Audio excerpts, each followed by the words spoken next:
오늘 우리가 함께 나눌 말씀의 제목은 사람을 알아보는 지혜로운 방법, 첫 번째 시간에 사랑이라는 제목입니다. 창세기 24장은 이제 결혼에 대한 이야기, 또 사람 만남에 대한 이야기, 사람을 선별하는 여러 가지 이야기가 있겠지만 어쩌면 이게 사람을 분별하는 신학적 지혜가, 성경적 지혜가 담겨있는 굉장히 중요한 본문입니다. 그러니까 고대 근동은 이 결혼의 문제가 개인의 문제를 넘어서 가문의 문제가 되고, 이것은 신과의 관계에서 하나님이 주신, 하나님이 이 가문을 통해서 인류 가운데 이루고자 하는 굉장히 중요한 그 첫 출발점이 되거든요. 아담과 하와도 그렇고, 아브라함과 사라의 관계도 그렇고, 지금 이제 이삭과 리브가의 만남도 둘의 문제가 아니에요, 그죠? 이게 전 인류를 구원할 메시아가 태어날 사건이죠. 어마어마한 하나님의 뜻이 있습니다. 그래서 엘리에셀의 기도는 이삭을 위한 배우자를 만날 때 어떤 기적이 이루어지는 그런 과정인 것 같지만, 실제로는 그게 아니고 하나님께서 기뻐하는 인격의 표지가 뭘까? 하나님이 정한 사람, 하나님의 마음에 합한 사람은 어떤 수준인지를 정확하게 기준을 제시해 주는 내용이에요. 이 엘리에셀의 기도를 잘 들어보면요, 하나님께서 정한 사람이 어떤 사람인가, 이거를 먼저 엘리에셀이 정확하게 알고 있어요.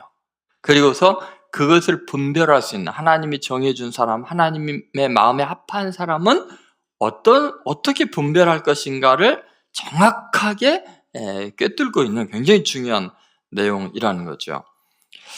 결국 이제 아브라함의 종은 구체적인 상대편의 영육의 문제를 다 체크하고 있습니다. 근데 제가 처음에 이 구절을 읽었을 때 너무 놀랐어요. 청소년 때.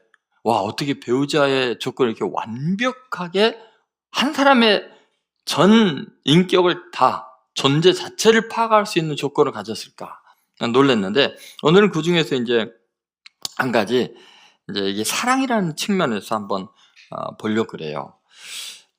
지금 이 종이 제시한 건 뭐죠? 자기가 물동이 이고 여인을 만나면, 젊은 사람 만나면 물을 좀 달아서 물을 자기에게 줄 뿐만 아니라 그 다음 뭐라 그래요?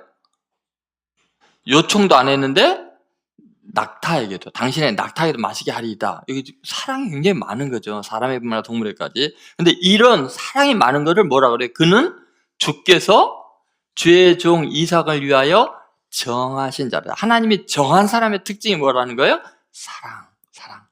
사랑이 많은 사람이다. 그렇죠? 그것도 의무적인 사랑을 뛰어넘어서 수고를 아끼지 않는 사랑. 근데 그것을 지금 이야기를 하고 있는 거죠. 그래서 여러분, 우리가 어떠한 사람 됨됨이를 우리가 분별할 때 가장 중요한 게 사랑이라는 요소를 체크해야 되는데, 이제 그것도 이제 다양한 각도에서 그 사랑이라는 게 뭔지를 어떻게 사람을 분별하고 나는 또 어떤 사람이 돼야 될지, 이 사랑의 관점에서 굉장히 깊이 있게 오늘 본문이 이야기를 하고 있습니다. 사실은 이렇잖아요. 13절에 보면 내가 우물 곁에 섰다가 이렇게 표현되어 있잖아요. 그러면 지금 엘리에셀 늙은 종이 어디 있다고요? 우물 곁에. 그런데 지금 우물에서 물을 길러갖고 머리에 이고 오는 이 여인에게 물을 달라 그러죠. 그러면 이 여인의 입장에서 아니, 물 여기 있잖아요. 떠서 주세요. 지금 이거 내리기 힘들어요. 그럴 수도 있잖아요. 알지도 못하는 사람이 말 붙이고, 더구나 노인이 이럴 때 얼마든지 그냥 지나갈 수 있는 조건이 되거든요. 우물 곁인데 바로 자기가 떠서 마시면 되지. 여러분, 엘리에셀이 제시한 기준은 도대체 어떤 사랑의 특징을 지금 이야기하고 있을까? 이거를 보려고 합니다. 첫 번째는 자기를 비워주는 것이 사랑이다. 한번 따라서 자기를 비워주는 것이 사랑이다. 여러분, 여기 그 14절에 보면 한 소녀에게 이르기를 청하건대 너는 그 다음 물동이를 기울여 나로 마시게 하라 하리니, 이렇게 나왔죠. 그리고 그 대답하기를 마시라, 내가 당신의 낙타에게도 마시게 하리라. 그리고 이제 뒷부분을 우리가 읽어서 알겠지만 실제로 그렇게 했죠. 급히 내려서 마시게 한 다음에 내가 당신의 낙타들에게 마시게 하겠습니다 하고 또 막 뛰어 내려가서 막 열심히 마시게 하는 것을 볼 수 있습니다. 여러분, 우리가 이제 사랑이라는 개념을 생각할 때 뭐가 지금 우리가 실수하는 거 같냐면 이런 거죠. 뭐 여름날 비 오는 날에 눈물이 흐르는 감정, 또는 뭐 눈이 펑펑 내렸을 때 눈밭을 함께 뒹구는 추억, 이런 것을 사랑이라고 생각해요. 또는 수채화 같은 아주 포근함과 잔잔함이 있는 아름다움, 그런 것들이 사랑이라고 생각해요. 순전히 감정이에요. 그런데 지금 성경은 뭐냐면 사랑은 자기를 비우는 수고, 자기 탈진에 이를 정도로 상대편을 위한 배려, 이런 것을 사랑이라고 합니다. 어쩌면 자기 영혼의 항아리를 기울여서 자기 영혼을 다 쏟아붓는 것 같은 고단함과 힘겨움을 기반으로 하는 현실적인 사랑이에요. 그러니까 사랑을 낭만적으로 생각하면요, 반드시 나중에 이게 사랑이 아니었구나, 기분이었구나, 이게 후회하게 됩니다. 여러분, 이게 단순한 친절이 아니고 고된 노동이라는 걸 우리가 알 수 있는 건 뭐냐면, 자, 노인에게 물 한 잔 줄 수 있어요. 그죠? 근데 지금 이 노인이 제시하는 건 뭐예요? 나에게 물만 주게 할 뿐만 아니라 스스로 뭐라고요? 내가 당신의 낙타들에게도 물을 마시게 하리라, 이렇게 이야기하는. 근데 그 낙타가 지금 굉장히 먼 길을 왔거든요. 근데 10마리예요. 그런데 한 낙타가 먼 길을 왔을 때 그 마실 수 있는 물의 그 양이 어마어마해요. 수십 리터래요. 한 마리가 마시는 게 벌컥벌컥 엄청 마신대요. 그러면 이 10마리에게 다 물을 마시게 하려면 여기 보면은 내려가서 달려가고, 그러면 이 우물이요, 이 깊이 있는 거예요. 이게 그 고대 근동의 그 우물은 우리가 생각하지, 우리 대한민국 하면 땅만 파면 우물이 바로 옆에 나오잖아요. 그게 아니라 한참을 돌아서 내려가야 돼요. 근데 그걸 갖다가 물동이 일고 또 부어주고 이걸 반복하려면 10마리를 다 먹이려면요 완전 탈진입니다. 자기 일 할 수가 없습니다. 여러분, 사랑이라는 거요, 단순한 친절을 뛰어넘어요. 그것은 고된 노동의 헌신이에요.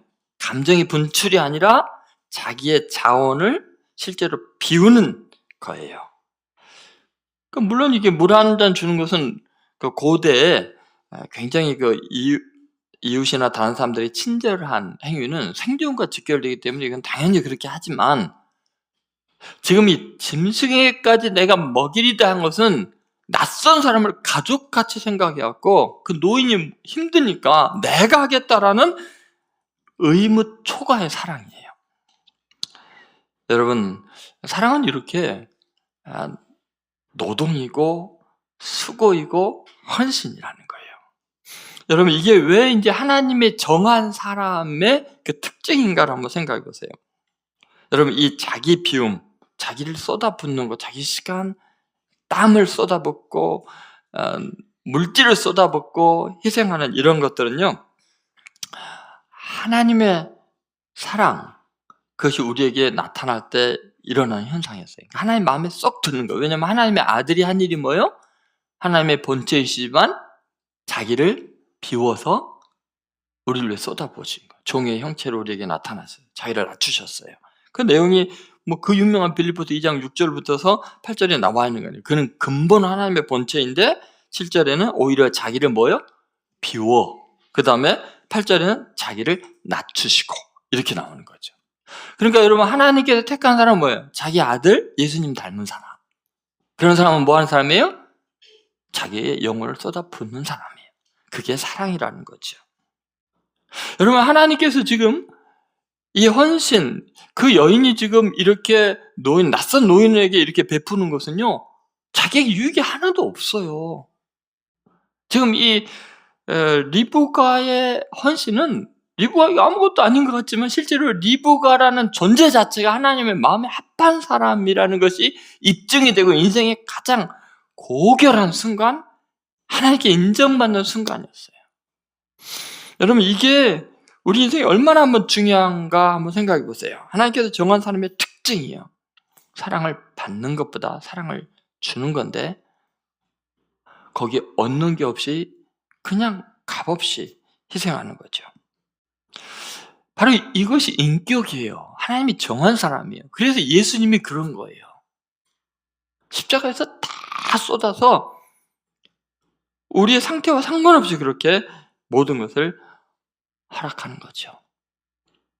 여러분 꼭 이렇게 예수님 닮은 사람, 하나님이 정한 사람들로 여러분이 변화되기 원하고, 여러분이 다른 사람 평가할 때도요, 돈 있는 사람, 지식 있는 사람, 사회적으로 유명한 사람이 아니라 여기에 초점을 맞추세요. 자, 두 번째, 지금 이 노인이 이야기하는 것 중에 굉장히 중요한 사랑의 특징이 있어요. 그건 뭐냐면 이해하기에 사랑하는 것이 아니라 사랑하면 알게 된다. 그러니까 여러분, 이 리브가는요, 이 엘리에서의 노인이 누군지 몰라요. 왜 왔는지도 묻지도 않았어요. 그런데 최선을 다해서 그 노인의 필요를 채워주고 대신 고생해서 다 낙타 물먹이고 사랑하는 거예요. 여러분, 이해하고 잘 이 사람에 대해서 알아서 사랑하는 거 계산적인 사랑이고요. 그 자기중심적인 사랑이에요. 근데 사랑하게 되면 이해의 통로가 열려요. 그 사람도 알게 되고 나도 알게 되고 하나님도 알게 돼요. 사랑을 통해서 모든 계시가 임하게 돼요.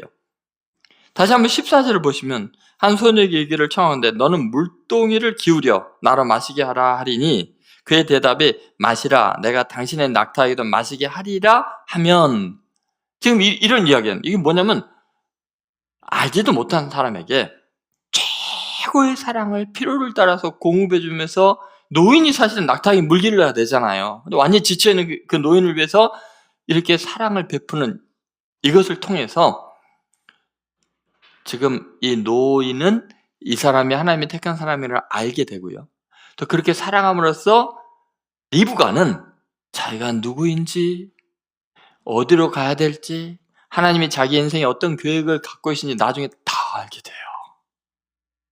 여러분, 이게 놀라운 거예요. 우리는요, 초면인 사람에게 지나칠 정도의 친절을 베푸는 거 되게 조심스럽습니다. 사기당하기 꼭 쉽다는 거예요. 잘못하면 죽어요. 자기도 모르는 상대에게, 타인에게 왜 이렇게 친절을 베풀었을까? 이 노인은요, 사랑의 본질을 지금 파악하고 있는 거예요. 사랑은 이해하기 때문에 사랑하는 게 아니라 사랑하게 되면 이해하게 된다. 그러니까 사랑은 이해보다 앞서는 기적적인 반응이에요. 그러니까 우리가 뭘 착각하냐면 이 사람이 다 조사하고 알아가지고 이제 사랑해야겠다. 그거 자기 사랑이에요. 되게 위험한 거예요. 왜냐면 우리는 상대를 다 온전히 이해할 수가 없거든요. 아무리 파악하려고 해도 실수예요. 그래서 사기꾼들에게 당하기가 쉬워요. 온갖 위장을 다 하니까. 이해를 시킨 다음에 사랑을 요구하거든요. 위험해요. 그래서 여러분 가까이다 이제 젊은 시절에 연애 안 하면 나중에 결혼 못하는 경우가 많아요. 왜냐면 콩깍지가 씌어갖고 사랑해요. 그럼 나중에 살면서 이해하게 되는 거예요. 근데 다 이해한 다음에 사랑하려니까 이게 어려워요, 사랑이. 왜냐하면 사랑의 속성이 그게 아니기 때문에 그래요. 사랑하면서 알게 돼요. 내가 어떤 인간인지 알고 상대편이 어떤 존재인지 알고 우리가 뭘 해야 되는지 알게 되는 거예요. 그래서 여러분, 사랑이라는 것은요, 그런 거죠. 상대편의 상태에 따라서 사랑에 이게 결정되는 게 아니고, 사랑은 자체 발광하는 광명체 같아요. 별과 같아요. 상대편이 어두워도 별은 빛나잖아요. 사랑은 그렇게 베풀어지는 거예요. 절대적이고 독립적으로 사랑을 베푸는 거지, 상대편의 상태와 반응에 따라 내 사랑을 후회하거나 내 사랑에 억울함을 느끼거나 그러면은 그게 조건이 돼버리잖아요. 거래가 되잖아요. 투자가 됐잖아요. 투자한 거 못 받으니까 억울해하잖아요. 이거는 본질적으로 우리가 병적으로 사랑하는 거예요. 자기 애에 불과한 거죠.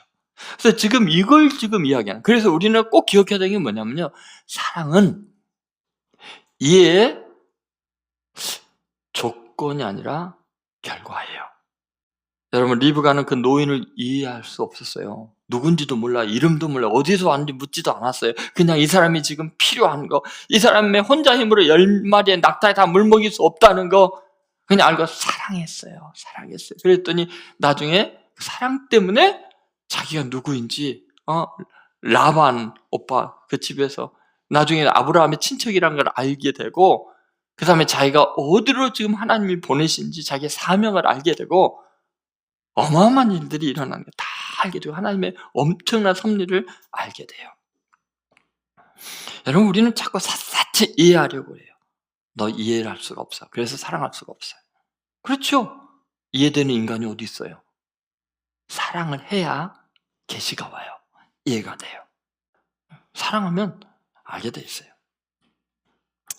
그 다음에 세 번째, 마지막에 중요한 게 이런 건데요. 사랑은 구속이 아니라 자유를 주는 것이다. 한번 따라해보세요. 사랑은 구속이 아니라 선택의 자유를 주는 거다. 자유를 주는 거예요. 엘리에셀은요, 리브가에게 어떠한 암시도 하지 않습니다. 자, 물 좀 마시게 해주세요. 요 말만 합니다. 물 좀 주세요. 기울여 좀 마시게 해주세요. 근데 엘리에셀이 기대하는 바는 뭐예요? 낙타에게까지 물을 마시게 하면 그게 하나님이 정하신 사람인지 알겠어요. 이런 거거든요. 그러면은 나에게 물 좀 마셔주고 동물들 생각해 주세요. 뭐 이래야 되는 거 아니에요? 근데 전혀 그런 게 없어요. 그건 그 사람의 선택이에요. 그냥 의례적인 것 말고 더 희생적인 거, 더 덕목이 쌓여가는 더 고결한 사랑은 상대편의 선택이지 내가 강요하고 내가 요구해서 얻은 사랑은 의미가 없어요. 그러니까 여러분, 한 사람이 정말 사랑이 많은 사람이라는 것은 완전한 선택의 자유가 주어져 있을 때, 그럼에도 불구하고 선택을 하면 자유 속에서 선택을 할 때 사랑이 입증이 되는 거예요. 그래야 관계가 가능해요. 선택의 여지가 없이 너 이럴 거야 안 할 거야 이래버리면 끝나는 거예요. 모든 것을 다 누릴 수 있는데도 누리지 않는 거. 그래서 하나님께서 아담과 하와에게 요구했던 게 바로 그런 거예요. 자유예요.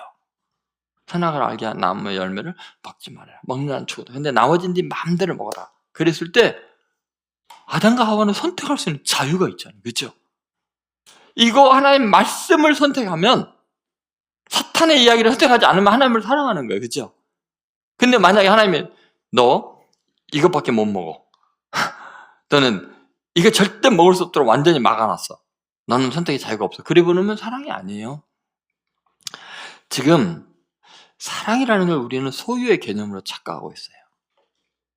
넌 내 거야. 이런. 내 뜻대로 사랑한다는 이유로 억압하려고 그래요. 그러나 사랑은 존재 허용이에요. 그냥 있는 모습 그대로 너의 자유로운 선택, 그 모습 그대로 사랑한다. 여러분, 스털링 노스라는 사람이 쓴 책 중에 이제 레스칼이라는 게 있는데, 거기 보면 이제 한 소년과 너구리의 사랑을 지금 이야기를 하고 있어요. 이 소년이 너구리를 어렸을 때 키웠어요. 너무너무 했는데 너구리가 자라고 나니까 그렇게 정이 들고 그렇게 사랑하는 너구리인데 이제 자연으로 돌려보내야 된다는 느낌을 갖기 시작을 해요. 내가 사랑하지만, 내 곁에 두고 싶지만 선택을 너구리에게 맡겨야 된다고 생각해요. 그러니까 너구리가 이제 잘 살 수 있는 숲으로 가요. 강이 있고 거기에 나무가 있는데 저쪽에 이제 암컷 너구리가 있어요. 네, 이렇게 이야기를 해요. 내 작은 너구리야, 내 마음대로 해. 이제부터는 내 삶이야. 이제부터는 내 삶이야. 우리가 한동안 머뭇거리죠. 이렇게 보다가, 소년을 보다가 저쪽에 있는 암컷 너구리를 보다가, 그리고 슬금슬금 이제 그쪽으로 갑니다. 그럴 때 소년이요, 너구리가 가장 좋아하는 간식, 호두 열매를 너구리가 먹기 좋은 곳에 이렇게 두고 놀려서 빨리 돌아갑니다. 여러분, 이거 굉장히 중요한 사랑의 본질에 대한 거예요. 여러분, 사랑은요, 계속 내가 소유하고 내가 붙잡아 두고 막 내가 묶어두고 이게 사랑이 아니고요, 자유를 주는 거예요. 상대편이 완벽하게 선택할 수 있도록 풀어놓는 거예요. 그래서 사랑의 본질은 자유를 위한 포기예요. 여러분, 우리들은요, 가족 간에도 마찬가지예요. 성장하고 변하고 변하면 떠나보내야 되는 거예요. 자, 엄마가 정말 피 흘리며 낳은 자식이잖아요. 성장해요. 그러면 이 아이가요, 엄마에 대한 의존성이 변해요. 그죠? 언젠가는 떠나보내야 돼요. 그게 사랑이에요. 끝까지 너는 내가 어떻게 고생해서 낳았는데 너는 안 돼. 아무도 쳐다봐. 젊은 자들 보지 마. 나만 봐. 이거 병이죠. 그죠? 사랑은 그래서 계속해서 떠나보내는 거예요. 여러분, 예전에 봄날을 간다는 영화에서 이영애 씨가 사랑은 변하고 흐르는 거야. 흘러가는 거예요. 자유를 줄 때 그때와 방법을 배우는 것이 인생이에요. 그가 가는 길에 호두 열매를 놓는 거. 그가 가는 길에 사뿐히 지려밟고 가라고 진달래꽃 따다가 뿌려놓는 거. 여러분, 아리랑이 우리나라 뭐 유명한 곡인데 저는 그게 아닌 것 같아요. 진달래꽃 이걸 어떻게 좀 노래를 만들어야 되겠어요. 왜냐면 아리랑은 좀 그래 우리 민족의 정서와 안 맞는 것 같아요. 내용이. 나를 버리고 가시는 님. 그다음 뭐예요? 10리도 못 가서 발병이 난다. 물론 사랑에 대한 표현이겠지만 켄 가이어라는 분이 영혼의 창이라는 책에서 인생 자체가 그냥 떠나보내는 일이다. 그게 사랑이다라고 이야기해요. 자, 보세요. 여러분, 어렸을 때 애착 인형이 있었죠? 인형이 있죠? 그 인형, 어때요? 어느 순간 되면 상자 속에 넣어놔야 돼요. 떠나보내야 돼요. 놀이, 친구들, 이웃, 유년 시절, 사춘기, 그리고 나중에는 자기의 자녀, 나중에는 내 생명까지 내려놔야 돼요. 그게 인생이고 그게 사랑이에요. 여러분, 그래서 우리는 정말 성숙한 사랑이라는 것은 진짜 자유 안에서만 가능해요. 그럴 때 치유가 일어나는데 이 자유라는 건 뭐를 의미하냐면 그가 나에 대해서 어떤 태도를 보여도 나는 그를 한결같이 사랑하는 게 바로 이 사랑이라는 거예요. 이게 얼마나 놀라운 이야기인가 보다. 하나님의 사랑이 그래요. 상대방이 알든 모르든 그냥 자유롭게 사랑하는 거예요. 그럼 우리가 왜 예수님을 믿습니까? 오늘 주님께서 우리에게 하신 이 말씀을 꼭 기억하시기 바랍니다. 세 가지를 이야기했는데 여러분, 사랑 그게 뭐예요? 첫 번째는 자기를 비워주는 사랑이에요. 두 번째는 뭐죠? 네, 이해하기에 사랑하는 것이 아니라 사랑하면 알게 되는 거죠. 그 다음에 세 번째는 뭐예요? 네, 사랑은 구속이 아니라 자유를 주는 것이다. 이 엘리에셀 이 종이 정확하게 이런 사람을 찾고 있는 거예요. 하나님이 찾으신 그런 성도들, 이런 그리스도인들, 예수님 교회 성도들 되시기를 주의 이름으로 축원드립니다.